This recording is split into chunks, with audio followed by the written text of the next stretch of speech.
This program was first broadcast on Canterbury's access media station, Plains FM, and was made with the assistance of New Zealand On Air.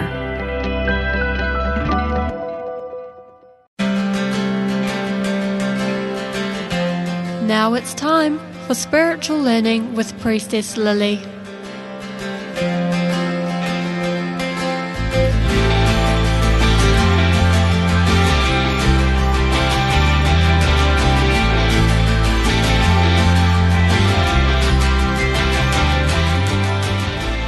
Welcome to my radio show, Priestess Lily, Sacred Heart Healer, Space Holder, and Spiritual Life Coach. Hi, I'm Priestess Lily. Welcome. This radio show podcast I have created to help assist humanity rise the consciousness through connection, holding space for thought-activating conversations with heart-centered leaders, wisdom keepers, and divine humans expanding into their authenticity and soul purpose. Today, I'm going to hold space for a sacred conversation about our mental and emotional well-being, as right now we are in an ever-changing world where the messaging is just polarizing, fear-based and contracted energy. We need to talk about how we feel and honour ourselves openly. Which brings me to introduce you to my stunning guest today that is here to serve the collected at a time that is so divinely needed.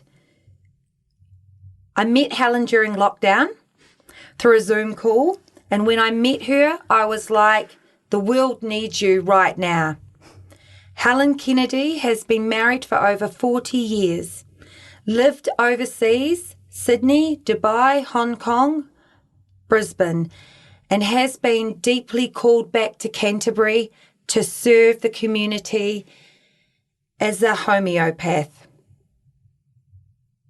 Homeopath changed her life in 1987 when she suffered from postnatal depression, although at the time she didn't know that.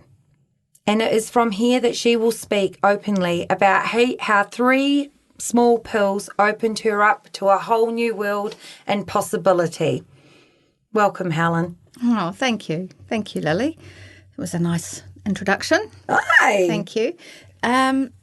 Okay, so yes, it was actually Abu Dhabi that I lived in. Which is Abu Dhabi. Yeah, it's the capital of the 7 Emirates in the United Arab Emirates. That's all right. It's 2 hours away from Dubai. Okay. It's okay. Don't but worry. In other words, it was a very remote, at the time, very remote place. But that's, my husband's job took us all over the world, thankfully. So, I'm sure the listeners right now are quite curious about your story and how you were led to seeing a homeopath. Okay. So what happened? I have a propensity to waffle, so I'm going to cut it as condensed as I can. And so I had our daughter in Auckland, Hayley, who's now 37, and that was all North Shore Hospital, Auckland, mechanical delivery. And I embraced motherhood like it was just the most wonderful part of my life. I loved it. Went back to Abu Dhabi when she was 10 days old and had a wonderful support with my husband. No family, no friends, but an incredible support. But I was just, I embraced motherhood. I breastfed. It was just the most wonderful experience of my life. And then when I was weaning her off, I got pregnant with Martin, who's 35. And I stayed in Abu Dhabi to have her. I didn't want to go back to New Zealand. We had a new hospital, so it was all no reason why it wouldn't be perfect. Had a perfect pregnancy and had a natural labour, which was far different from my daughter's, which was wonderful. And I felt so empowered and so proud of myself that I pushed out this 9.5-pounder after 4 hours of labour, and, 2 hours later I was at home. However, when he was born, he was a big baby, but he was a blue baby, so he was deprived of oxygen. He had the cord around his neck. And as soon as he came out, they whipped him away and tubed him to clear the mucus in his chest, lungs, throat. And, I sort of put him to the breast, did the usual things you have to do before you leave a hospital, and went home. And there my journey began, really. I had my mum staying with us. She'd come out from New Zealand. She was looking after Hayley. And breastfeeding was something I embraced with my daughter, but he just wouldn't feed. And didn't matter what I did, what side I tried, he just wouldn't feed. And eventually he did, but it was always fraught with anxiety from me and stress, and got myself all tense, and he would tense up. So that was in the February of 1986. Yeah, 86. And I tried to persevere with the breastfeeding. He just would not suck. Didn't matter what I did. Now, a 9.5-pound baby needs a bit of nourishment. We tried to top him up. Mum suggested all sorts of things. We tried it all. He literally was the most stubborn baby, I think. Well, the paediatrician said when we were with her, he is the most stubborn child I've ever seen in my clinic in 37 years. And I thought, no, there's something wrong with him. However, by the time I tried to persevere with the breastfeeding, it took about a week, and I was getting engorged. I got mastitis. He wouldn't suck from either breast, and it was the end of breastfeeding for me. And that broke my heart because I'd loved it with Haley for 9 months. And we had to go to a paediatrician because we had no resources, no help. I didn't know what to do.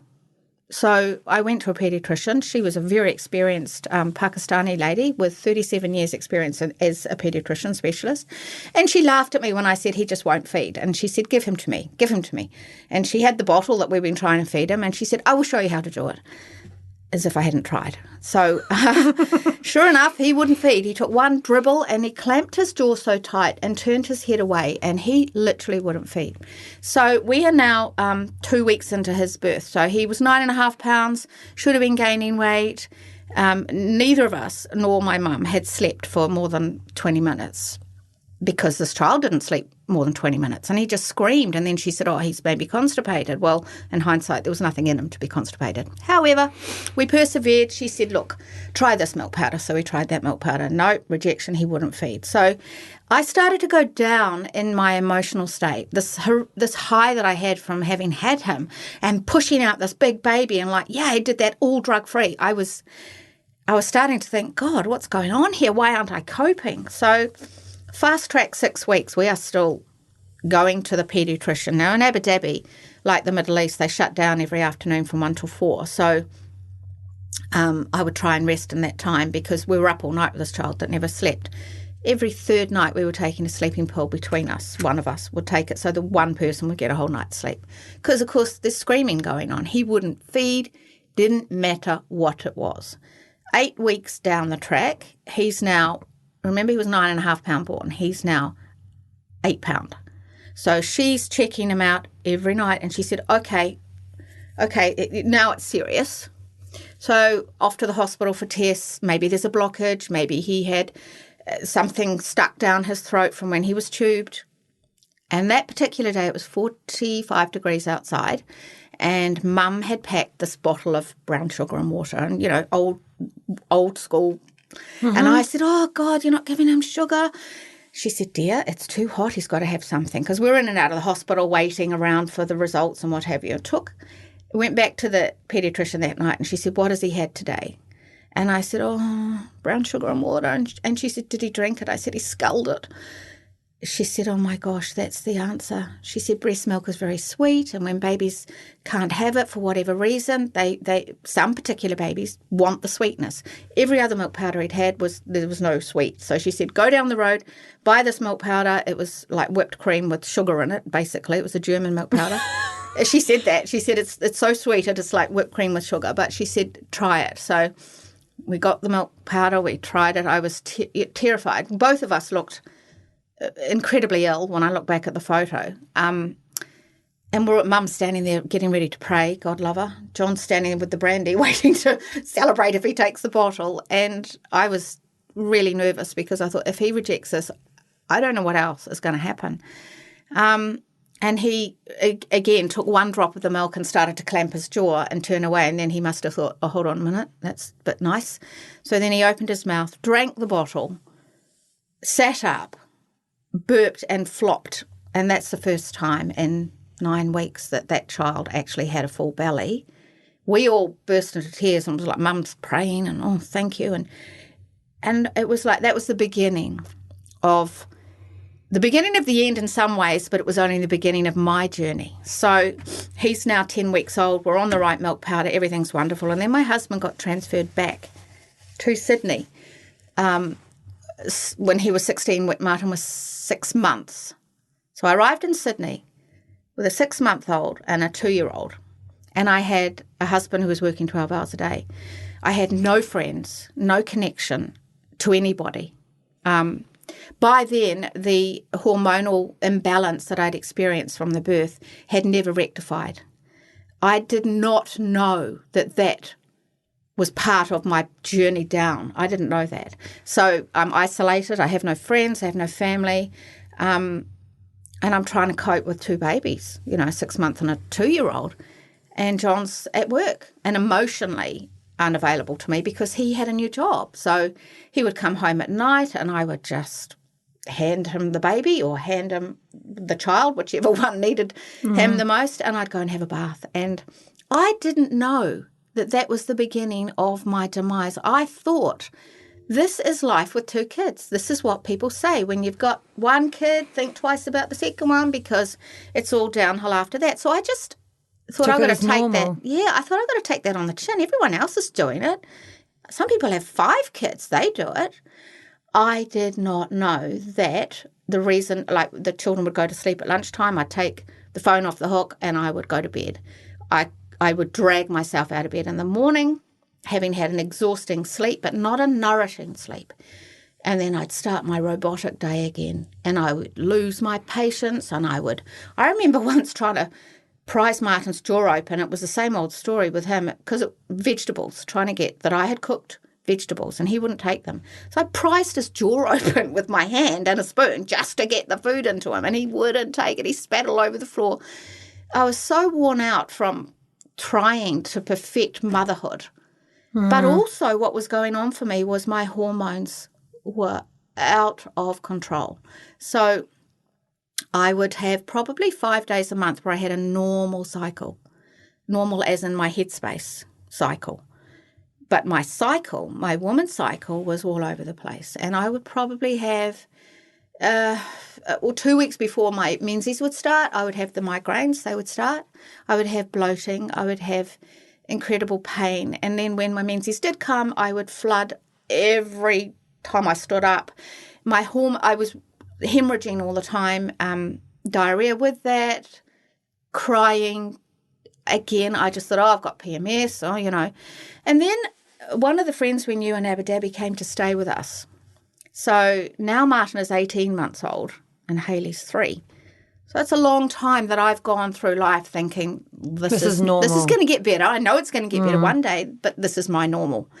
And this friend came and stayed with me, and she was always a straight shooter. I mean, she really was.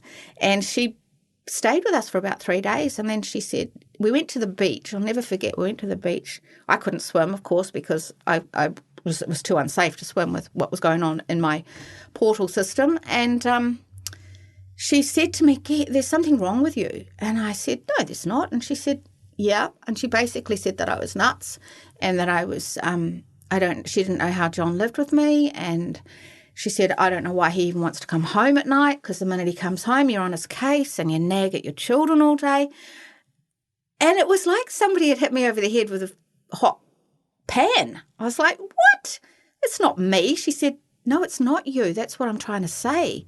The you that I knew in Abu Dhabi was fun-loving, was vibrant, was energetic, was happy, was a wonderful, happy mother. But all I see now is this misery guts.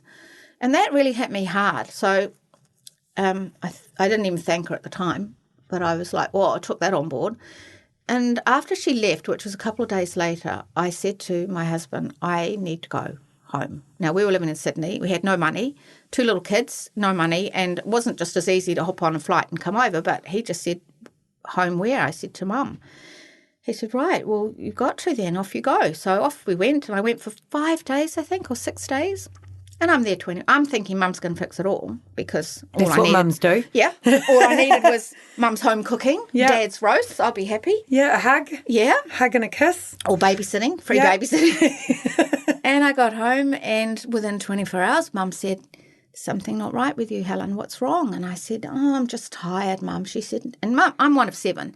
So Mum knew tired, and she knew what it was like to be a tired mum. She said, no, it's more than that, dear.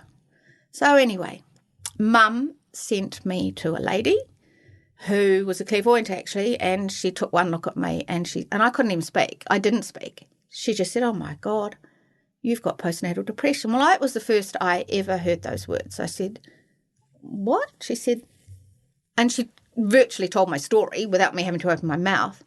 Now, she said, there are 2 options here. One, you would probably go to a doctor and be prescribed medicine, or I can send you to somebody else that you will be prescribed medicine, but for you, this is your medicine. I still didn't know what she was talking about. I said, okay. She literally made the phone call while I was there. She rang a homeopath. I do not remember that lady's name. It was in Auckland, and it was 30 years ago. I don't remember the name. I know she was Elise. I think it was Elise. Anyway, I went to Elise the next day, and I sat down, and she said, oh, well, do you know anything about homeopathy? I said, not a clue.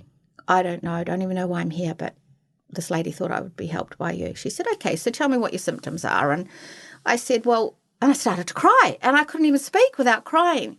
So now I know, having done a degree in homeopathy, that's a golden, clue to the state of the situation. And I told her my story, and she said, we went through my diet. We went through weather. Do I like weather? What type of weather do I like? What foods do I like? Do I crave anything? And I gave her all the answers, and she said, so what is it that you want help with? And I said, well, I just want to feel better.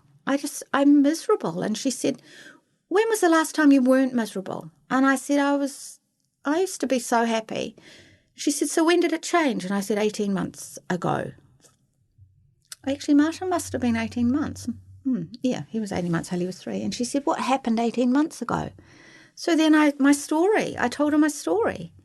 And she said, right, okay. So, and now I know in hindsight, wow, that was my causation. And how homeopathy looks at a person's story or their illness, whether it's physical, whether it's mental, whether it's emotional. And there's a difference between mental and emotional. So it doesn't matter what it is. When something goes wrong in one of those 3 things, it affects the whole system. So she listened to me. I told her my story, and the words that I described about my experience of that wonderful birth and feeling so euphoric to, 2 months later feeling like I was a miserable failure really defined the depth of postnatal depression. And I think that was the turning point for me, was like she said, right, okay, your causation was hormonal. Disappointment, grief, loneliness, moving from one country, which was, we had a privileged lifestyle in Abu Dhabi, when I think about it, to suburbia with people that just didn't even knock on my door to say, hello, welcome to our neighbourhood. So that isolation, and that's where I went down the tunnel of sadness. So she listened to me. The consult took about 2 hours. At the end of it, she said, right, here's what you need. And she handed me this little bottle of pills, and she said, take 3 out and put them in your mouth and dissolve them. And I, in my mind at the time, thought, yeah, right, okay, I'll do that. That's fine. It's been nice to sit here and have a good cry to a stranger. If that's what it takes to make me feel better, fine. So she said to me, so I kept the bottle in my hand. I said, right, how many more do I need to take of these, and how often? Like, do I finish the bottle? And she said, oh, no, they're my pills. You give them back. You've had yours. And she said they will do something. Now, I don't know, she said, whether they will completely do what I expect them to do, because there's a differentiation of the remedy I've just given you versus one that is very similar, same hormonal balance, but we'll see how you go. And in 24 hours, I want you to let me know how you feel, because when you go back to Sydney, you may need to come via my clinic to pick up the alternative remedy or the other one if this doesn't do what I want. And I said, okay. And again, in my head, I'm thinking, yeah, nah. 3 little pills, they can't do that. And we're talking pinhead size. Anyway, I went home. I felt great. Next morning I woke up and I thought, hello, where's the black cloud gone? Where's the heavy shoulders? I can feel my body was like, it felt like I'd lost 50 kilos because I didn't have the heaviness in my being. I'd had a beautiful sleep. And Mum said to me, you look different. And I said, oh, I know, I feel really good. She said, you just look so different, dear. And I said, oh, I know. So anyway, I didn't need to go and see her again. I went back to Sydney, got off the plane. Going out to the car, John kept looking at me and he said, you look really different. And I said, I know, because homeopathy is energetic medicine, but it can energetically shift somebody's aura, and it can energetically shift the state of the person mentally, emotionally, and spiritually. So I said, I know, I can't believe it. And he said, you're smiling. And I said, yeah. He said, Helen, you haven't smiled for 18 months. That's the last time I saw you smile was when Martin was born, because I was so happy to push out this 9.5 pounder. And that hit me like a ton of bricks. And I thought, wow, that friend of mine was right. I had lost myself for 18 months. I'd forgotten what it was like to find joy in anything. All I had was paranoia. A crumb on the kitchen floor made me go crazy. I'd have to get the vacuum cleaner out and clean it. I had to have the nappies, because we had cloth nappies. Had to have the nappies on the line by a certain time in the morning to catch the morning sun. Like, I became obsessive. But that's all part of depression, and it's all part of postnatal. It's part of depression, whether it's postnatal or causation of whatever. Depression is, it affects people like that. So that was a game changer to me. Total game changer. And I said to John, right, that's it. The measurable tool is going to be when my next period comes, because that's the one that brings me down. And 3 weeks later, or 2.5 weeks, I can't remember, I know it was not long after, no migraine, no bloating, no constipation, no diarrhea, no hormonal imbalance, normal cycle, 4 days gone, boom, happy all the way through. And that's when I said to John, okay, we're following homeopathy now for the rest of our lives. And he said, oh, is that the royal we? I said, yep. And he laughed, because he said, this isn't going to be like when we became vegetarian, is it? Because I decided to be a vegetarian as well, not long before that, and thinking that would help me, but forgot to soak all the legumes and things and got toxic sinusitis from all of that. So he said, well, we'll just see how we go. And then, and of course, what I wanted to do, not knowing anything about homeopathy, I wanted to go out to a health shop and buy that remedy that I bought, that I'd been given. I went and bought a bottle of it. However, as I now realise from studying it, there's different potency levels of homeopathy, and what the trained homeopath had given me was a mega high potency, which you cannot buy over the counter. You can buy remedies that are sort of first aid, palliative type potencies in a health shop or a pharmacy, but to really get into the mental, emotional, psyche side of the situation, it has to be prescribed by a qualified homeopath. But that became my sole purpose. And Hayley was 3. We lived in Sydney. And then not long after that, 6 months later, we went to live in Hong Kong. So for John's job. And I couldn't follow my dream of wanting to study it. There was no homeopathy in Hong Kong. And it wasn't until, fast track many years later, Hayley and Martin are now 14 and 15, we were living in Brisbane. And in the meantime, I had used homeopathy when I was able to get it for every health situation. And I remember when Hayley was, not long before we moved to Hong Kong, they had the Asian flu going. It was called the Hong Kong flu. Had hit, it was a bit like what's going on now in the world, but it had hit Sydney, and old people and young people were dying from this. Mm-hmm. And Hayley, I don't know how she got it, but she got it. And that was the test of our marriage. That was a real test of my faith and what I was doing, and the test of our marriage, because I had phoned the homeopath. Of course, I'd found a homeopath in Sydney when we moved back there, and I'd phoned her and I said, Hayley's got this high fever and it's really serious. She's got bright red cheeks and glassy eyes and she's talking gibberish. And she said, okay, come and get this remedy. And I went up and got the remedy and I gave it to Hayley, and I rang her an hour, 2 hours later. I said, she's still got the fever and she's still not responding. She's not talking to me. She's all glassy-eyed. She said, give her another dose. This is a particular remedy that's fantastic for fevers and pain. And it's one that you can repeat often. You can't with normal other homeopathy, but you can with this particular one. So John said, right, that's it. I'm taking her to the medical centre. And I said, no, she's going to have a sleep. And she had a sleep. And he said, well, when she wakes up, we're going to the medical centre. So she woke up and she was still in high fever and still looking pretty sick. And I gave her another dose of the remedy, having been guided by the homeopath. He said, okay, Helen, that's it. We're going to the medical centre. And we got her in the car and we got Martin, 18 months. He woke up from his sleep, nearly 2. Got him in the car and we're on our way to the medical. And we lived in Sydney and it was left to the homeopath, right on the motorway, on the highway to the medical centre. And as we went down in a gully to go up the hill, John was determined. I said, you're going left when you get up the top. We are going to the homeopath. And he said, no, Helen, I'm overruling you on this. We're going to the medical centre. And we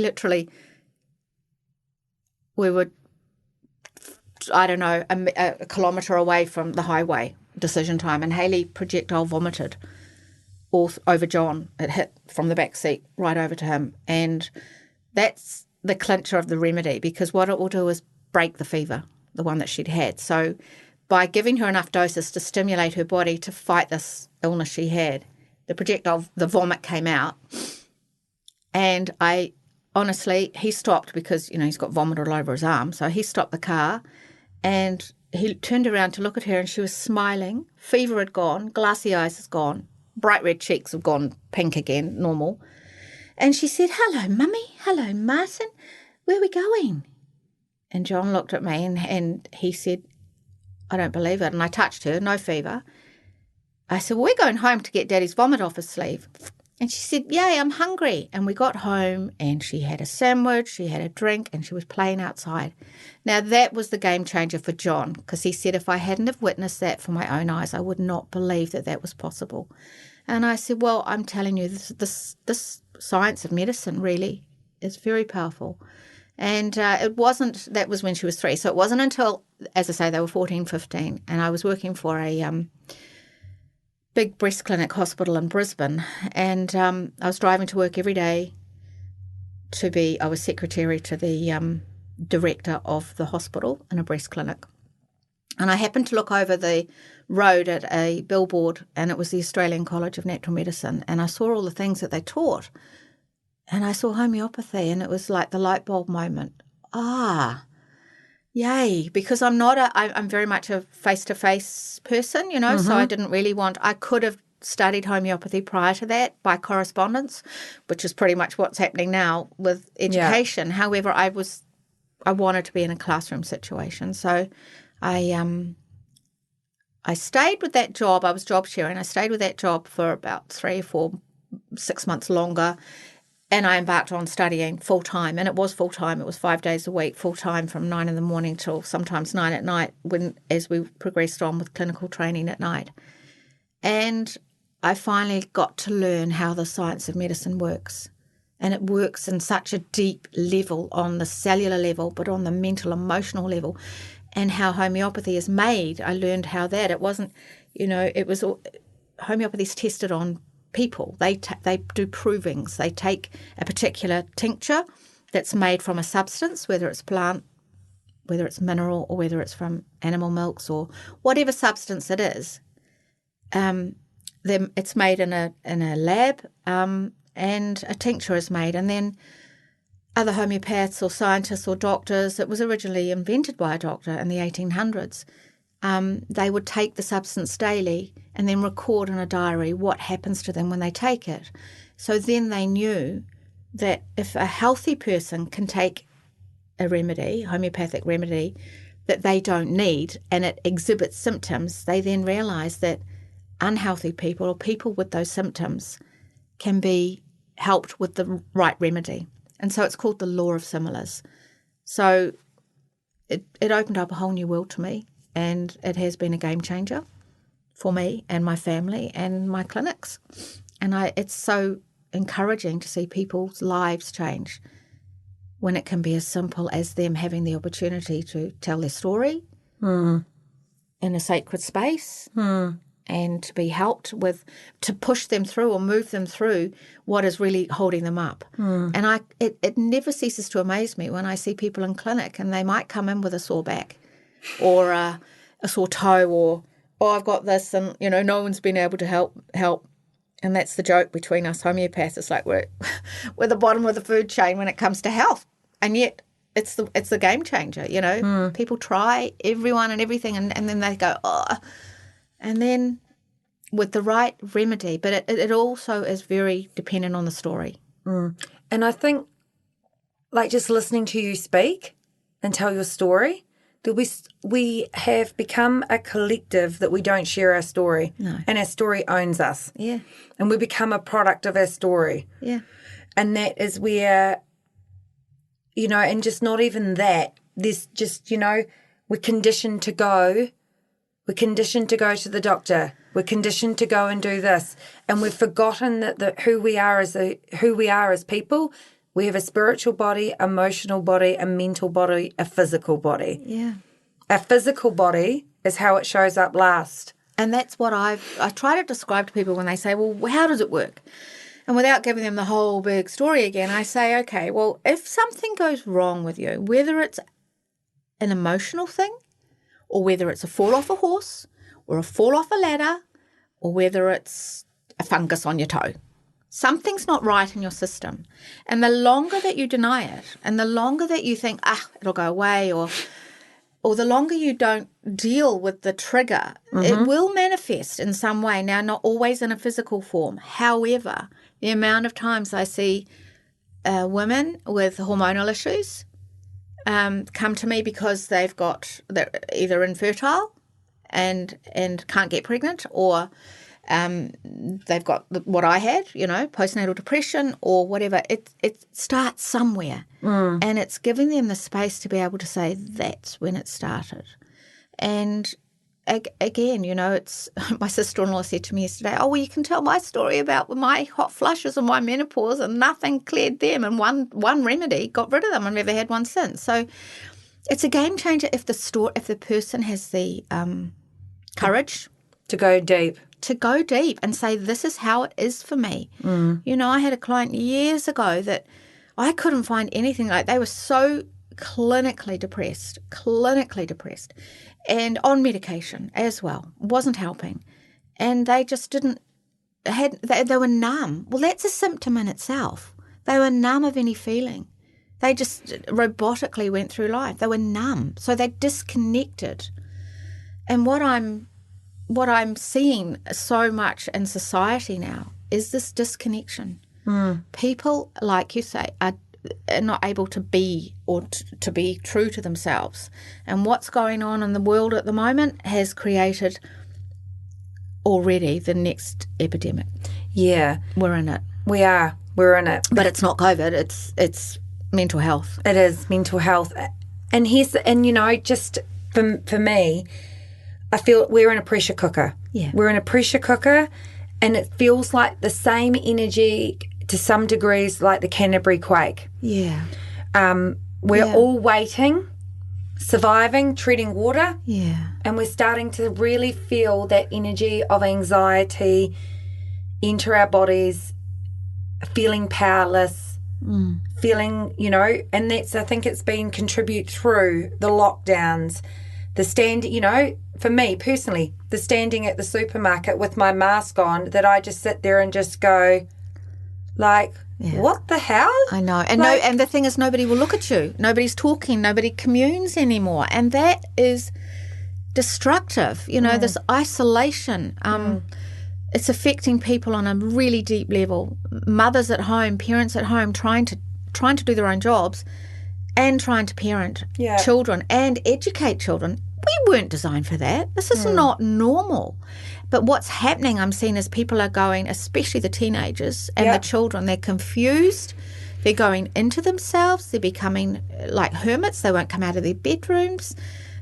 Teenagers, I mean, not littlies, because they're loving it. They just want mum and dad to play with. But mum and dad don't have time for that. So there's this anxiety and pressure coming from parents. And they're not designed to be teachers. That's what schools are for. And and this is the thing, like, I have to say it. Let's just be clear here. The system's broken. The system is already broken. Our mental health system in New Zealand is already broken. But it was broken 10 years ago when I was a counsellor. Yeah. Nothing has changed. Yeah. And so the reality is that people want to get help but can't access the help and don't know where to go to. And this is where I feel really strongly about this. People have just become conditioned to, it's okay to live like this. It's okay to live with anxiety. It's okay to live with these feelings. When I get, and it actually isn't okay. It's about working through it, seeking out different alternatives to what is on offer, i.e. what you deliver, what other people, how it doesn't have to look like mainstream. Go to the doctor. No. And the epidemic that you talk about, it's here. Anxiety, it's here. We're in it, baby. It's huge. It's here. The depression, the isolation, the disconnection. Disconnection. And that is not normal. People need to connect, really connect, whether it's emotional, whether it's a hug, whether it's just to be held. One of my clients, I do a lot of Zoom consults from when I was in Auckland for 2013 to 2 years ago when we moved back here. I had a good client base up there, and I still see them. And one of my clients just summed it up. She said, I just want to hold my niece and nephew and have them lay on me and feel their connection. She has no children of her own. She's very isolated up there too. And she said, I just want to feel little people around me, because children are the ones that bring us so much joy. But they're confused too. Why can't I go and play with my friend next door when they can see them over the fence? And what I'm seeing a lot is teenagers that are really suffering. They're suffering. They're going into themselves. They're not coming out of their rooms. And let's face it, they walk around with headphones on all the time, or earpieces or whatever, listening to music. But there's no communication because mum and dad are busy. They're trying to get their jobs done at home. I'm talking when we're all locked in. And that sets up a pattern of not having to talk. Yeah, I know that when I worked at Odyssey House after the Canterbury quake, there was an epidemic of youth self-harming. Yeah. And, intuitively, it was because mum and dad were worried about the house, sorting out the insurance company, their jobs, their own business, that they'd lost. They were in their own stress and trauma. Yeah.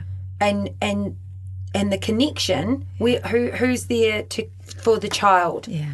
And so I think this is what we've forgotten, to just take a breath and check, are we all okay? Yeah. And actually, as a family, have those honest conversations. Yeah. And if we're not, where do we go to get the resources and the toolkit and our well-being to help ourselves as a family? Yeah, without seeking just the one option that people think is open to them. Because in my case, there are many options. You can go to a naturopath, you can go to herbalist, you can go to whoever. Not always does it have to be mainstream, that you can get the right fit for you. In my case, homeopathy was the right fit for me. And I think that's really important. Like, as someone who was like a trained counsellor in the medical field, I now will say to people openly, what works for you might not work for me, might not work for Joe over there. Yeah. But it's about building your toolkit with resources. When I went through my, I'm just going to share it. When I went through my first marriage and I went to the doctor and they prescribed me antidepressants, I remember driving in the car home back to Meraki. I remember my nana sitting in the seat beside me and her saying to me, you don't need those tablets, you need to leave your marriage. I pulled over, burst into tears, threw the bottle of tablets out the window and went, righto, how the hell am I going to get myself well? Yeah. And in that time, it was a journey through meditation, journaling. I attended at that time the spiritual church in Oamaru. I started to have deeper conversations with women around me. I started to walk on the beach, and then as I left, it was counselling sessions. It was going to see healers. It was like rescue remedies. I did Reiki. I did like a whole variety of different things in my toolkit to what I needed at that time to nourish me. So it wasn't a one fit square box. It looks like that. It was a variety of different things. And that's exactly right. And I remember I listened to one of your podcasts not long after we met, and you use the same language and terminology that I often use. And it was interesting because I said to a couple of my colleagues who are a homeopath and a naturopath that I used to work with at the Homeopathy Centre in Christchurch that I set up years ago with 3 other homeopaths, my observation and this pull that I had back here, and I still don't know what the pull was about or why, because I left my grandchildren and my family up there, but I really felt that it was a bigger cause that I had to come back. But I see so many broken people, and I'm not saying individually I see them. I see them in the community. I see them at the supermarkets. I see them in their cars when they're driving. They're traumatized, and trauma is what breaks us unless some people can get help for the trauma.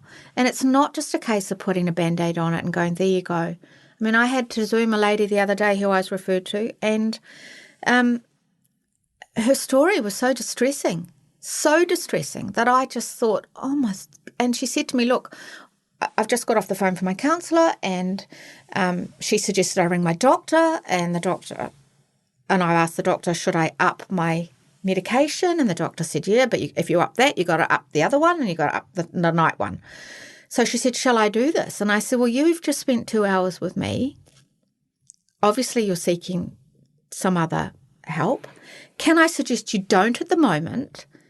Stay on your medication, definitely, but don't up it. Let's just see what homeopathy can do. And I have a colleague in Auckland who she went and picked up the remedy she needed then, and that was on Friday at 4:00. And I got the most beautiful text from her yesterday because I said, you need to keep in touch with me every day. And I've couriered her up remedies, which will arrive today, to follow through with what she's been given. But she texted me yesterday morning and she said, I feel so positive. I haven't felt this in a long time, but nothing has changed about my situation. And that tells a lot. So she's still in this unhappy situation. She's still on her medication. Nothing has changed. But she's had 2 days on homeopathy, and something has changed emotionally for her. I feel positive. That's a powerful word when you've been so negative for so long. So, but there are a lot of broken people, a lot of traumatized people, and then what happens when these people aren't aware of it or don't know how to deal with it, it's a snowball effect.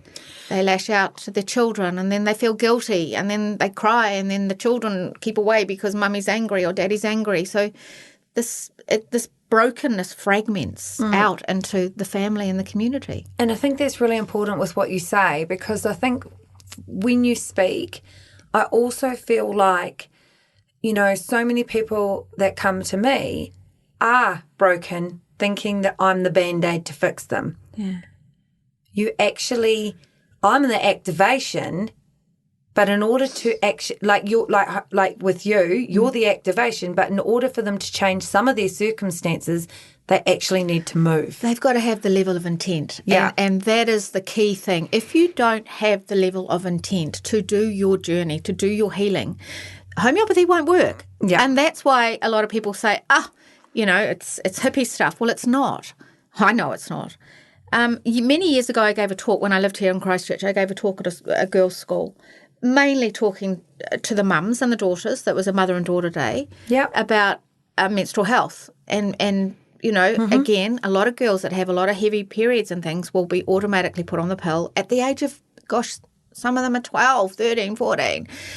But what people forget is it is a normal thing for the hormones to kick in. Some of them don't have any problems, but other girls do have a serious change in their demeanour, their behaviour, their moods as soon as puberty starts. So I gave this talk at school, and just to enlighten them that there were other options out there. There's some wonderful hormonal remedies, and homeopathy is wonderful, because what we do, though, homeopathy is not about the problem, it's about the person. So we treat the person, not their label, not their disease or this disease. However, it wasn't long after that I had a man come to me, And I said, he said, I've been told to come and see you. And I said, why is that? He said, I don't know. My wife heard you talk and she said, I've got to go and see you. But my first question to him was, well, that's all very well that your wife wants to fix you, but do you want help? Do you have a level of intent to actually shift whatever it is that's your problem? And then as soon as he gave that commitment, well, nothing else has helped. So, let's give it a go. What do you do? And, men find it very difficult to be vulnerable. Mm-hmm. But it was a game changer for him too, So it's all about you have to have a commitment. You have to have a level of intent and you have to take it to the next step if you want to. Not everybody does. And some people like being asleep and not waking up to the alternative. They're quite happy to go about their life. But at what cost? If they're in a destructive relationship or if they're if they're on their own, if they're feeling alienated. Some people, all it takes is a kind word or a smile or somebody to know that they care, that this person's go, oh, wow, I am actually worth saving or I am worth helping. People, I think they get so lost in their own fog that they don't know there's a way out of it. And I think that's really important. I think, and the message is they're not alone. They're not alone. And the same with all these, there's a new thing. I think it's another epidemic. We had all the cutting years ago, as you say, but now I'm seeing a lot of depersonalisation and derealisation. And that's a phenomenon in itself, mainly in teenagers, where they don't recognise their own, well, it's not even teenagers, it's adults as well. They don't recognise that they are all one, so they don't have this emotional connection to their physical being. Yeah, and I think that's really important. Right now in the collective, there's a hell of a lot of people walking around there disconnected. Yeah. And I think they're disconnected to they're disconnected to themselves. They're not actually fully grounded in their. Well, they're not grounded because they're lost. They're lost. And I don't think they know. I think they're looking outside of themselves for the solutions. And unfortunately, outside is what we've got social media to blame for that. Outside in the world on social media where everybody's, pretty much tuned into, they see perfect families. They see perfect girls. They see perfect skin. They see perfect makeup, perfect clothes, perfect body, because that's what people are projecting. I am perfect. Look at me. I am, I've got the boobs. I've got the bum. I've got the lips. But that's only what people want them to see, because, again, people are only showing what they want them to see. So we have 5 minutes, girl. See, time goes so fast. We're only just getting started. So out of this conversation, what would you really like people to take? I would just like people to be open to the fact that there are other alternatives out there to help everybody with every situation. It's your choice which way you go with it. But if you've been trying hard to get well mentally, emotionally or physically, fixing that sore back or whatever, and it's not working, then be open to looking at other options. And I think that's really important. We don't have to live by our old belief systems. No. Right now, everything is moving and shaking for a reason, because we've got a choice to choose a different way. Yeah, absolutely. And we don't have to think that we're the only person in the world going through what we're going through right now, because everyone's feeling exactly the same, and everyone else's stuff is, we're all being shooken for a reason. Like I used to say in people's readings, we're all being shooken in our own little jam jar because we need to look at our shit. Absolutely. And homeopathy is one form of medicine that I think can really help you move through it gently. Yeah. Gently. So we always do 3 sacred shares. Right. What's one thing right now, if you could change in the world to expand the collective energy? Take away the fear. I would love to be able, not me personally, but I would love to see a big shift in the fear that's been the collective fear.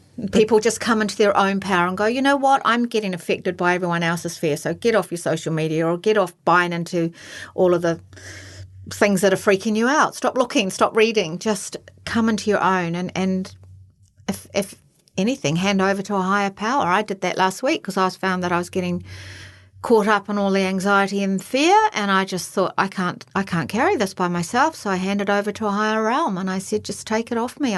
You carry it, higher spiritual force, and I felt much better ever since. Love it. I know my listeners will love that. What's your sacred practice you do every day, sister? Oh, gosh, that's a tricky one.